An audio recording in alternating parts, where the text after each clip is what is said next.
I am joined by Biggie. How's it going, my friend? I hope all is well in your world and training camps pretty much at its end, I suppose. Yeah, man, everything's good. I couldn't ask for a better training camp. I'm healthy. You know, every fighter goes in a fight, with some little injuries and stuff like that. But for the most part, I'm healthy. I'm excited. I'm ready to fight, and I'm ready. I'm at the point now. Just got done finishing up our last hard sparring session, and now I'm ready to fight. Now all the other stuff from here until then is just stuff that comes with the fight job with doing what I do. But I'm ready to fight. So you're coming to the UK, fighting on ACB. The ACB, is it a multi-fight deal? What's the score with this? Because obviously when I heard the news, I was like, dang, that's awesome. Yeah, it's a multi-fight deal. I'm excited with it. I'm happy for the opportunity. ACB, it's huge, man. It's growing, and especially elsewhere. It's still growing here in the U.S., but all around, in Europe and stuff like that is well known, and they have some really good fighters. And I look forward to testing myself and fighting against some of the best that they have to offer.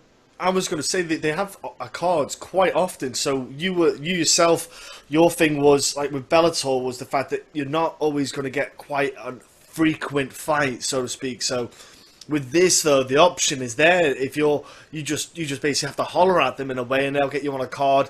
They have them in America, Brazil, Europe. They're going global. They even have them in Australia. So the opportunity to go around the world again, it's great for you. Like I say, coming to the UK, man.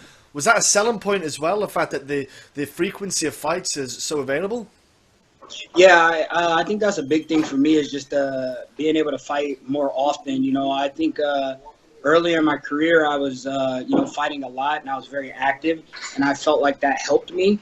And then as of late, ever since the UFC, it's kind of just been break after break after break, and it's hard to get comfortable, man. And this is a sport where you have to be comfortable in there to be able to fight at your full potential. Having the ability to fight more often will do good for me. It'll allow me to keep my weight down, so that way I can fight more often and not blow up in between. So that's always a plus for me, because that's the hard part. But it was great to see that they go all over, and they put on fights often. As long as I'm healthy, I would love to, jump on the next card and the next card and just keep fighting. That's what I love to do, and so I would like to do that more.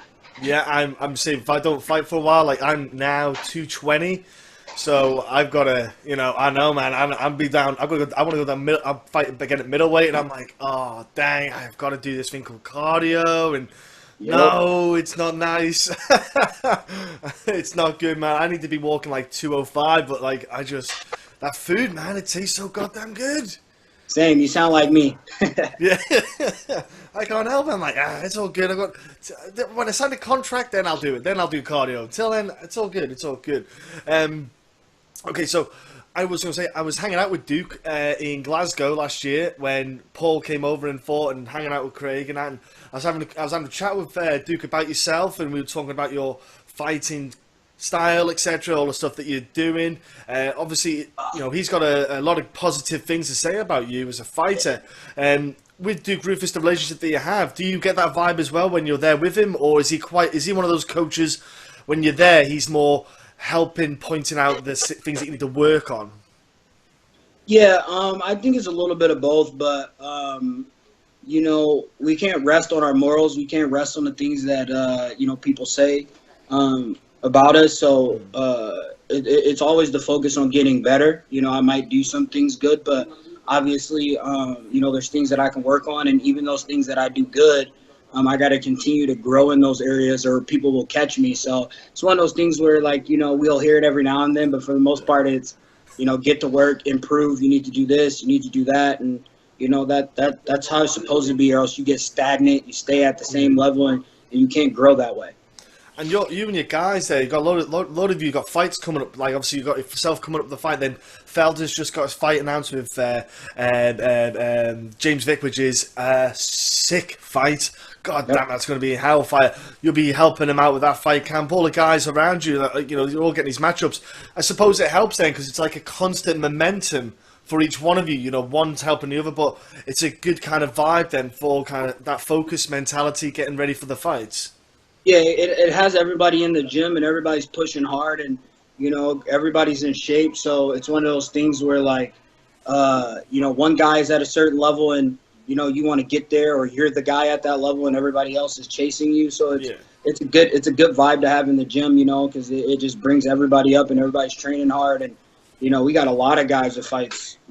The main guy I've been training with for this fight camp a lot and putting in all the rounds with, I'm sitting right at their place, is Bilal Muhammad. He fights June 1st up in Utica, New York. So pumped about that. And then we have, you know, right after that, we got June 9th, we got Punk and Sergio. Mm-hmm. Then in July, we got Anthony, we got Paul, we got Gerald fighting. So, you know, it's pumped. And hopefully, you know, we got some more teammates getting some fights. And hopefully we can all get in there and get a couple run off by the summertime.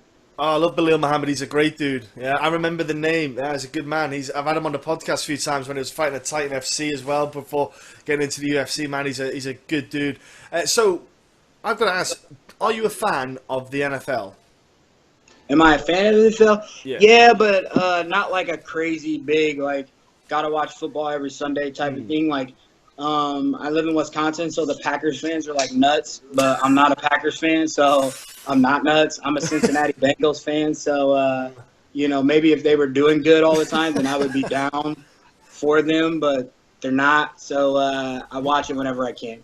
I'm a Chargers fan, but I'm curious, what do you do in America when there's no football on? Because, like, over here, I hate it, but at the same time, I've got stuff to keep me occupied. You know, all time scale's different. A Formula One season can help, but what do you do in America when the football season down? I imagine it just goes quiet. Like, women see their men. I imagine, like, wives are happy and I suppose stuff like that. But, man, I gotta say, it's crazy, like, what it's like over there. Yeah, you know, there's so many other sports, too, though. Like, there are crazy people for baseball and crazy people for basketball and, you know, all the other stuff that's out there. But here in Milwaukee, man, if you can't drink at it, they're not going to it. So it doesn't matter what sporting event it is. That's kind of just how it gets down, you know. But, yeah, you know, for me, man, it's just always fighting. I fight, so I watch a lot of fights. And so I just, you know, I pay attention and watch, you know, all kind of combat sports. And so that's more my thing. I was going to say, because you're like you like to strike. You like to get your hands dirty. Have you not thought about maybe trying to do stuff a bit more like on kickboxing side of things? As like, if for example you did have to have a break, a fights fall through and stuff like that, you know, like an in between thing. Is that something you've looked at venturing into? No. At one point I was going to do the Glory kickboxing tournament just because it was like $100,000 if you won it, you know. So that was more so loose change. Yeah. You know, that was more so just for the money thing. But MMA is where I shine, you know, and every sport is different. You know, who says that my striking would be good for one of those? I think my striking, and the reason why I like to strike is because I can threaten with so many other things that leaves openings for my style or my approach. And I think the reason why my striking has been my forefront is because I can wrestle, I can grapple. So with having those threatening things, you know, you have to respect it all. And so it makes me able to be able to strike more so than maybe if I was in just a traditional striking martial art. All right, cool, man. Yeah, that 100. I'd get out of bed for 100,000. I'd think about it anyway. You know, it's loose change.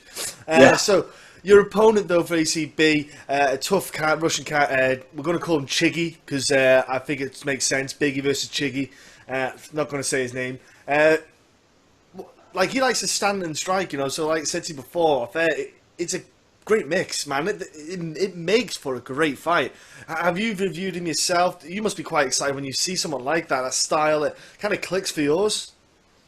Yeah, I watched a couple of his fights, and like you said, you know, he's a great striker, but I also get the feeling he's a great wrestler too. You know, and you know, those Russian guys, they grow up in hand-to-hand combat, sambo, stuff like that. So you know, I'm just excited for the matchup, period. I just think it's a good one for everybody involved. You know, he's probably looking at me thinking, you know, I got something for him. And likewise, you know, I'm thinking the same thing about him. But At the end of the day, it's very simple. Either he takes me out or I take him out, and obviously I'm going to try and get him before he gets me. So I'm pumped, though. I think it is a good matchup with the way he strikes and the way I strike. It should be very exciting.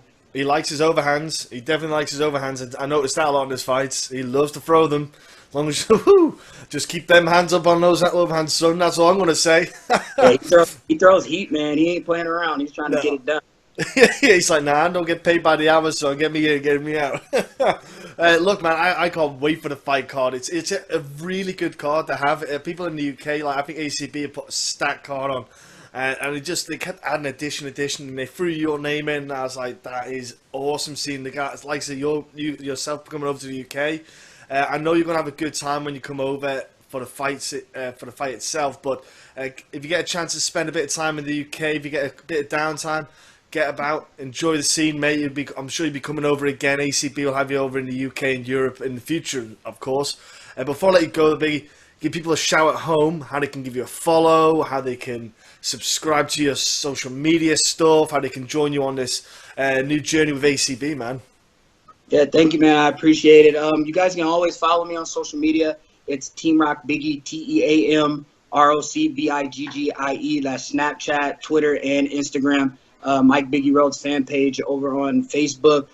Make sure you guys go like and follow ACB as well. They live stream the events on Facebook and YouTube. So if you guys want to be able to catch my fight, watch all the exciting fights on the card, make sure you guys go and do that. And, I'm just excited, man. It's been a while since I've got an opportunity to just really shine and showcase my skill set. And at the end of the day, man, I'm just going to go make it a fight. I've been stressing about a lot of things, doing this and doing that through my fight career, but I'm really focused on just going to fight. So we'll see. All respect to my opponent, but at the end of the day, it's like I said, it's either me or him, and I'm just going to go and give it everything I got. And hopefully at the end of the day, I'm getting my hand raised. I can get out of there, go get some fish and chips or something like that, and maybe have some tea or something while I'm over there in the UK. But I appreciate the interview and your time, and just that's what I'm saying. The tea and coffee, man. I need my tea. Got my tea already. Hopefully I can walk around a little bit and just enjoy a little bit of the sights and stuff before I leave. But it's most definitely a business trip, and I'm looking to leave with a couple checks, not just one, and hopefully get another fight soon. Yeah, they do those great bonus checks, man. They do loads of awesome bonus. I think you're supposed to you got that comfort now of having a home with ACB. It's not like a one-fight deal, a multi-fight deal. You can settle yourself down and you can be yourself, man. You can just be Biggie, and the fight that people enjoy, the fight that people follow because they know what he brings, and I think that's what we're going to hopefully see in Nottingham, man. It's going to be insane, bro. Yeah. So again, thanks for your time. Look. Jump on people to his, like you said, to his social media, ACB. Yeah, they do stream it live. They got some Frank Mir on the commentary and stuff like that. They got Brian Lacey, top guys to listen to.